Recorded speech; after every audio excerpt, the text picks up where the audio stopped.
A new draft standard on tree management includes how frequent and how much to prune, and even the correct method to cut off large branches. It's aimed at making trees more resilient and sturdy, as new species are being introduced, as well as to prevent trees from falling in severe storms. The draft will be open to public consultation from next month until January. Alexandra Anand reports.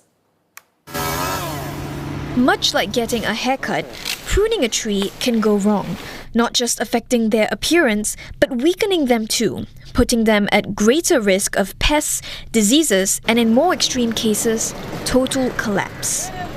A new set of guidelines aim to provide a common reference point for tree owners and tree care service providers.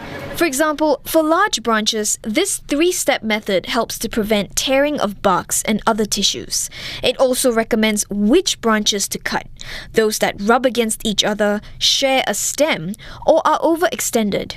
Just as important, keeping the tree's natural form. Some may have the mistaken belief that doing more, taking out more branches, more foliage, is the right way to do during tree pruning.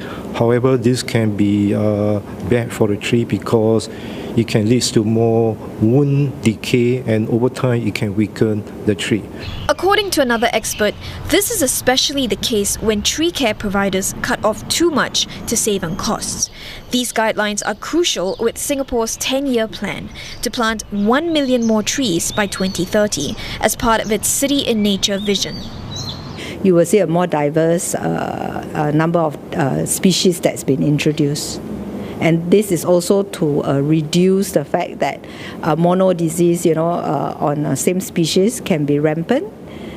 And then from the experience of the squall and the wind tunnels that has happened over the years, have you seen fallen trees? So we are looking at how do we better manage it by pruning the trees timely, not in a very drastic manner. The Sumatra squall, which hit Singapore in September 2024, is one such example. Intense rainfall and heavy winds saw more than 300 trees affected island-wide.